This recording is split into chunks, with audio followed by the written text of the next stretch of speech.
Hi, I'm Allie, and I'm an ICU nurse that just graduated nursing school in December 2019. I'm going to talk to y'all about the recent coronavirus or COVID-19 outbreak and what it's like starting my career as a nurse in the middle of it.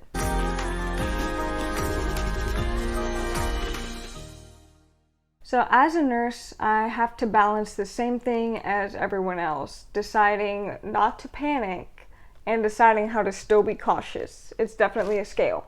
Different nurses will take different risks in all the fields. Nursing is a huge field. It has a lot of diverse roles. So emergency room nurses definitely took the brunt of the risk at the beginning of this when we didn't really see very many cases. And so we had people coming into the emergency department with flu-like symptoms. Some of my friends that started as emergency department nurses were wearing masks every time somebody reported flu-like symptoms because they could be exposed to COVID-19 without anybody in the room knowing that they were. The patient wouldn't know, the nurses wouldn't know, and the other patients in the room could also have been exposed to the disease. So the emergency department nursing, when you're taking the public off the street like that, was a very early risk group for being exposed to COVID-19. Now, ICU nurses like me come in a little bit later, and I want to say ICU nurses are going to start coming in now in the United States. They're really coming in other countries like South Korea and China and Italy, where we're seeing respiratory distress. We're seeing the big effects of this new coronavirus in populations where they're not being able to breathe on their own and they're going into respiratory failure. So when you're in that stage, you are in the intensive care unit or the ICU, and ICU nurses are being exposed to that by trying to keep these patients alive. Now, ICU nurses and all nurses have to worry about the same thing that the emergency department's worried about right now, which is being exposed to COVID-19 without knowing that they're being exposed, without knowing that the patient is positive for COVID-19. So when we are not testing for coronavirus like we have not been since the beginning of 2020 very much, the criteria for testing before very recently was you had to be in close contact with someone with a confirmed case, or you had to have symptoms and have traveled from certain countries predetermined to be at risk for COVID-19. You could not just get tested because you had a fever and a cough and you felt like you had COVID-19. Because of that, a nurse could get a patient who had flu-like symptoms, a cough, a fever, and was ruled out for flu strains A and B, the normal flu, and not be able to test for COVID-19 until very recently. You just had to walk around as a nurse saying, I think my patient might have the new coronavirus. I think I might have been exposed to it, but I have no way of telling you whether it's true or not because I can't get them tested. So as a new grad I started my job in February, right as this all started taking off. This is a very crazy time to be a new graduate, a new nurse, because you have this kind of underlying sense of unease when you take care of patients that was not there in 2019.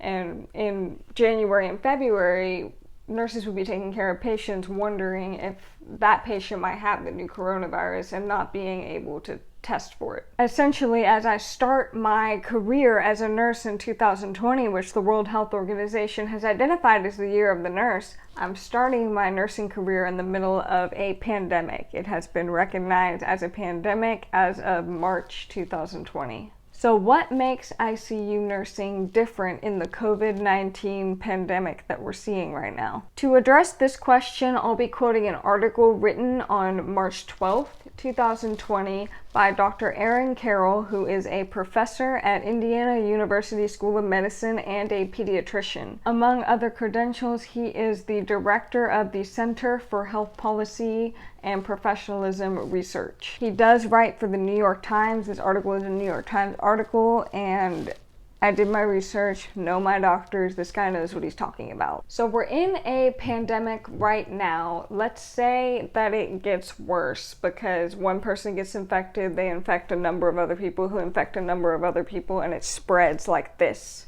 Dr. Carroll highlights that the United States has 2.8 hospital beds per 1,000 people. Now, this is actually less than some of the countries that have been affected by COVID-19. This is less than Italy and less than South Korea because the United States is a big country.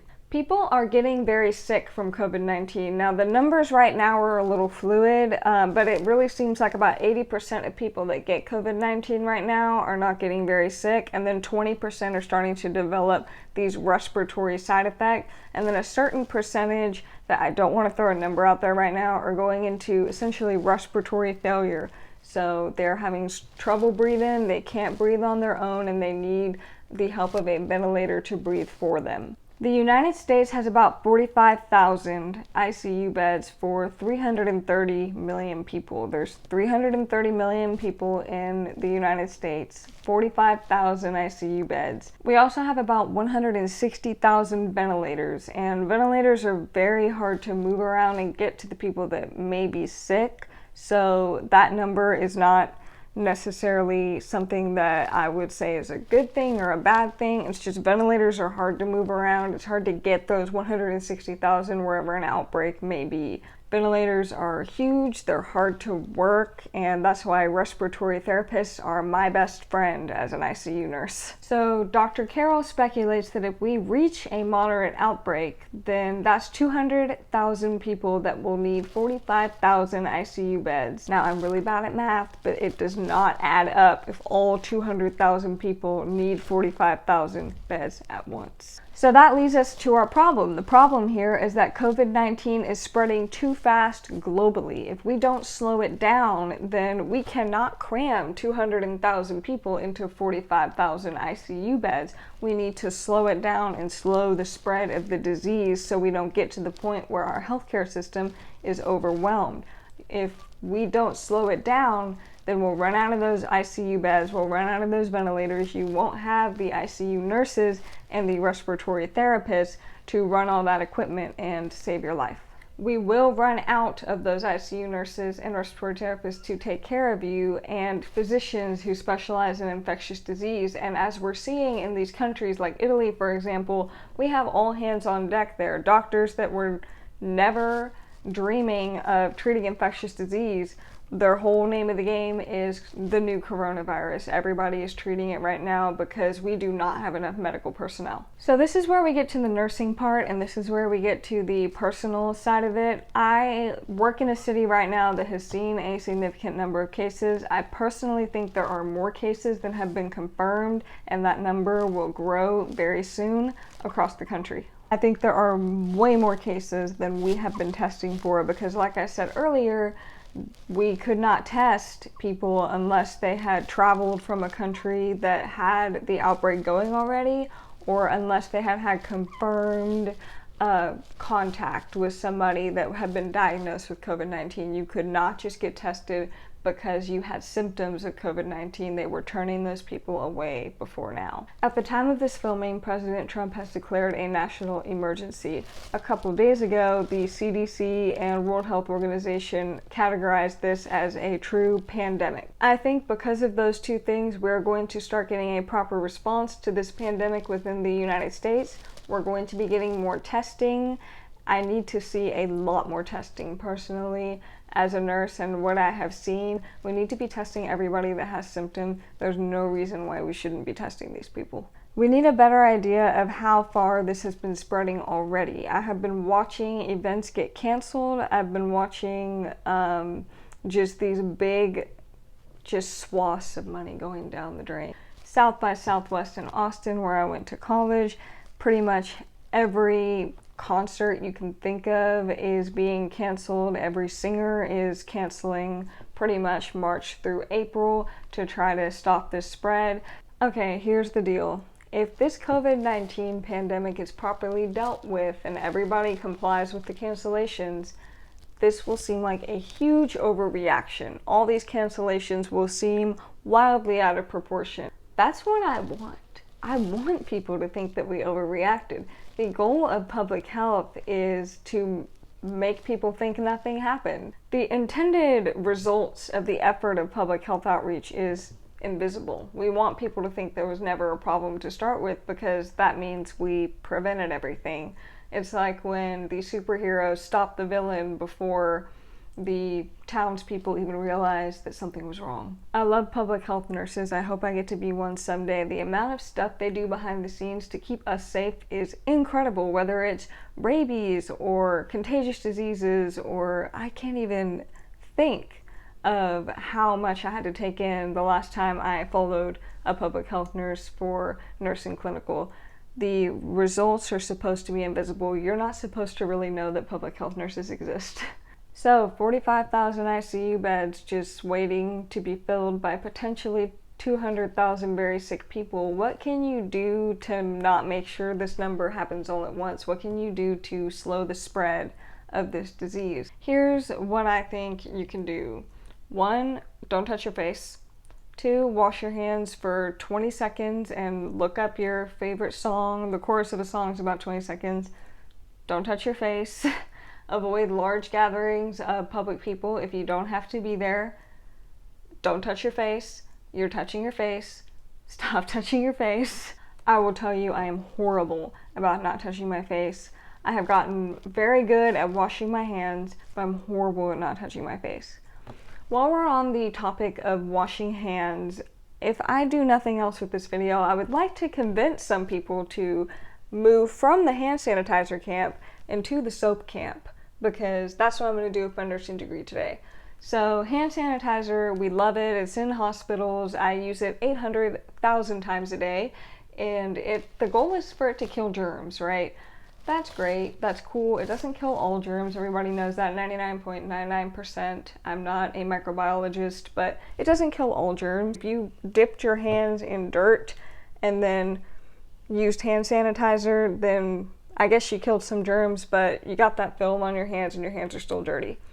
With soap, I love the mental image of soap. If you wash your hands for those 20 seconds and, have your evil plan going, you are lathering up with that base of a soap, that oily, slippery soap, and you are lifting the microbes, the germs off your hands, and then you are washing them off your hands and down the drain.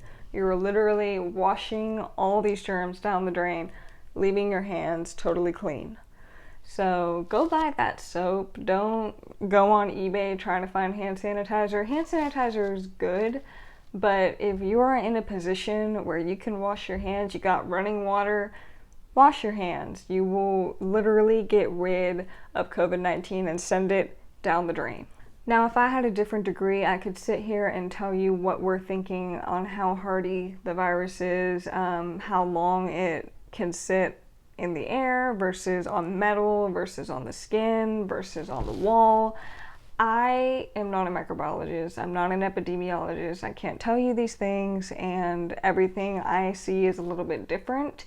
But what you can do is wash your hands and don't touch your face, because even if the virus only lasts 5 minutes on your hands, you can do a lot with your hands in 5 minutes. You can rub your eye, touch your face, touch your mouth, and if you sit and look at people, if you go people watching, you will see how many times people touch their face. So don't rely entirely on hand sanitizer. Don't rely entirely on soap, as much as I prefer it to hand sanitizer. It really is the best way to get your hands clean, but whether your hands are clean or not, it will really help you keep you from getting infected if you do not touch your face. What is this pandemic going to look like in the coming months? I don't know, and that is what worries me as a new grad, because I just don't feel like I'm very trained yet as an ICU nurse, and I know that as we get more people get very sick, then I'll be coming into work and helping these patients, and I'm not worried about getting sick. That's why I've got into nursing, but I want to be the best nurse possible and to really show up for these COVID-19 patients that I did not know I was going to get when I graduated in 2019. I don't know if y'all remember, well, I know y'all remember the Ebola outbreak of 2014. It was a small outbreak because of the way that the Ebola virus spreads. It doesn't spread very efficiently, but that case did pop up in my hometown in Dallas, and where the patient traveled, and in the emergency room, it turned out that he did have Ebola, and one of the nurses taking care of this patient did get infected with Ebola as well because of some just failures, I guess, with the hospital protective equipment. And it's just, things happen. The proper protective equipment for Ebola is just kind of difficult to come by. It really looks like a hazmat suit, and there were just a lot of breakdowns in communication and protocol with that hospital. But I was a senior in high school when this happened, and I was applying to universities to be a nurse while this nurse had Ebola. And I remember thinking, do I want to put myself in that position where I take care of people with these new illnesses that I don't know about, and that could be a pandemic situation? And long story short, I did decide that I would want to be the nurse taking care of this person, no matter what they come through the door with. And now in 2020, 5 to 6 years later, I am starting my nursing career in the middle of a pandemic. And it is on my doorstep, it is in my city, and it's here. So I do go to work every day with the same conviction that I had in 2014 when I decided to be a nurse. I'm going to take care of these patients. I am not afraid of getting sick. I am afraid of passing the virus on to other people. I don't want to give it to my grandparents. I don't want to give it to my family and friends. And I want to show up and be a good nurse, whether I'm taking care of a patient with COVID-19 or I'm taking care of a patient with a different infectious disease. It really doesn't matter what kind of disease they have, and it has grounded me as a new nurse and reminded me why I became a nurse in the first place. Just be cautious. I mean, people have joked that it has shown people how to wash their hands again. COVID-19 has taught the world how to wash their hands, and it kind of is true. It's retaught me how to utilize hygiene to become a better nurse, and it's really just showing me that yes, I did sign up to be an ICU nurse. So yeah, wash your hands, don't touch your face. Balance that idea of don't panic versus be cautious. Just really balance that scale for yourself and just follow what the government does in these next couple months. I hope to do a happy update video on this. Being a nurse really is about being on the front lines, and I'm on the front lines, and every nurse that you see that works in a hospital setting or a public facing role is on the front line. It has been quite the wild initiation for being an ICU nurse, but I have absolutely no regret. Thank you for tuning in and sitting down with me and going over this COVID-19 pandemic so far. Please subscribe if you enjoy nursing content, ICU nursing content, and I do make content for nursing students as well. This is a very new channel. I'm a very new nurse, so I am excited to continue this path and move forward with it. Thanks. Bye, y'all.